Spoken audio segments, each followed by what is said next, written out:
السلام علیکم، welcome to my channel stories by name. آج ہم بات کریں گے یہودیوں کا بندر بننا، یعنی کہ یہودی کیسے بندر بنے۔ جیسا کہ اسلام میں جمعہ عزت والا ہے، عیسائیوں کے لیے اتوار اور ہندوؤں کے لیے منگل، اسی طرح یہودیوں کے لیے ہفتے کا دن محترم تھا۔ مگر فرق اتنا ہے کہ اسلام میں صرف ان لوگوں پر جن پر جمعہ کی نماز فرض ہے، جمعہ کی پہلی اذان سے ختم نماز تک وہ دنیاوی کاروبار کرنا حرام سمجھتے ہیں۔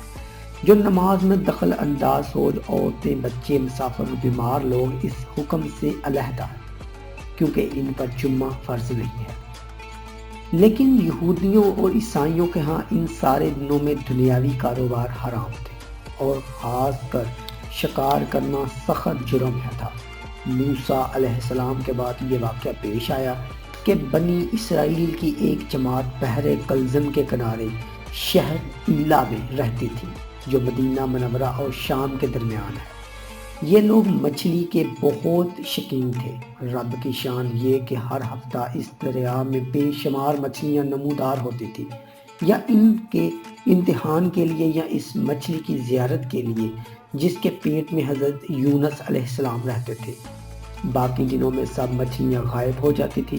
ان کے منہ میں پانی بھر آیا اور سوچنے لگے کہ کسی تدبیر سے ان کا شکار کرنا چاہیے، جس سے شکار بھی ہو جائے اور ہفتے کا دن کی بے حرمتی بھی نہ ہو۔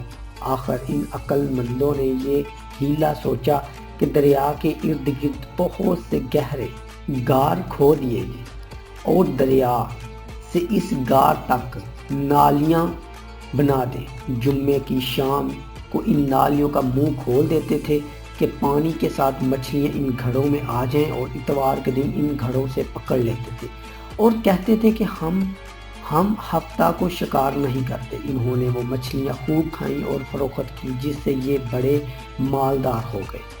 40 یا 70 سال تک ان کا یہ عمل رہا۔ یہ لوگ کل 70,000 تھے۔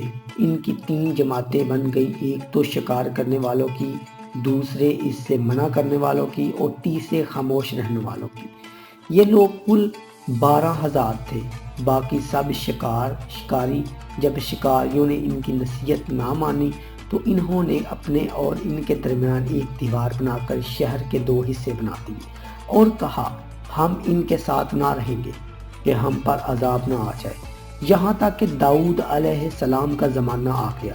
آپ نے ان کو شکار کرنے سے منع کیا اور فرمایا کہ اے بے وقوفو، قید کرنا ہی تو شکار ہے۔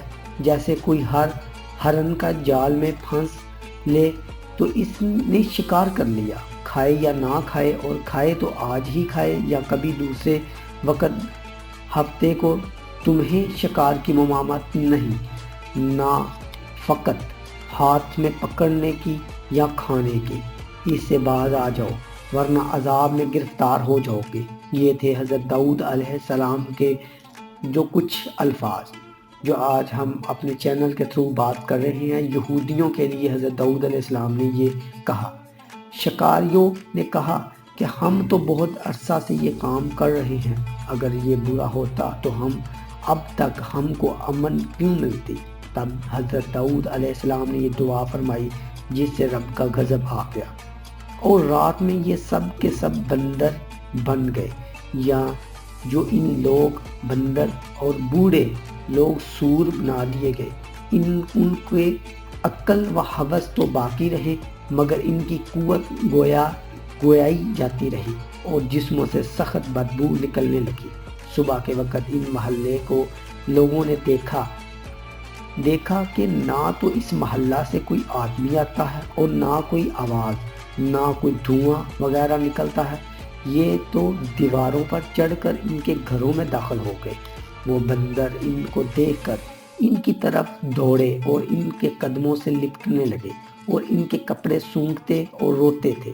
ان لوگوں نے کہا کہ کیا ہم نے تمہیں شکار کرنے سے منع نہ کیا تھا؟ وہ بندر سہراتے اور آنسو ان کو رخساروں پر بہاتے تھے۔ اس حال پر ان کو 3 روز گزرے اور سب ہلاک کر دیے گئے، نہ کوئی باقی بچا اور نہ ان کی نسل چلی۔ لوگوں میں یہ مشہور ہے کہ وہ موجود بندر انہی کی نسل میں سے ہے، لیکن یہ غلط ہے۔ ان سے پہلے بھی بندر تھے اور یہ موجود بندر ان سے پہلے بندروں کی اولاد میں سے ہی ہے، کیونکہ صحیح روایت میں ہے کہ کوئی مسخ شدہ قوم 3 دن سے زیادہ نہیں جیتی، نہ کھاتی ہے نہ پیتی ہے اور نہ ہی اس کی نسل چلتی ہے۔ حضرت داؤد علیہ السلام کی اگر وہ یہودی بات مان لیتے، اپنے کام چھوڑ دیتے اور ہفتے والے دن یہ شکار نہ کرتے، تو یہ کبھی نہیں ہو سکتا تھا کہ وہ لوگ بندر بنتے، سور بنتے اور کوئی بھی ان کے ایسے جانور بنتے۔ جو نبیوں کی بات نہیں مانتا، جو نبیوں کے ایمان پر شک کرتا ہے، ان کا حال آخرکار یہی ہوتا ہے۔ اسی وجہ سے جو یہودی لوگ تھے وہ بندر بنا دیے گئے اللہ کی طرف سے۔ تو اگر آپ کو یہ ویڈیو پسند آئے تو ویڈیو کو لائک کریں، ویڈیو کو شیئر کریں۔ ایسی اور بھی انٹرسٹنگ اسلامک سٹوریز اور دیکھ کر ملک کی بدلتی صورتحال اور چھوٹی بڑے خبریں پوری دنیا سے جاننے کے لیے سٹوریز بائی نیم چینل کو لازمی سبسکرائب کریں اور بیل آئیکن دبائیں تاکہ لیٹسٹ اپڈیٹ آپ تک پہنچ سکے۔ تھینکس۔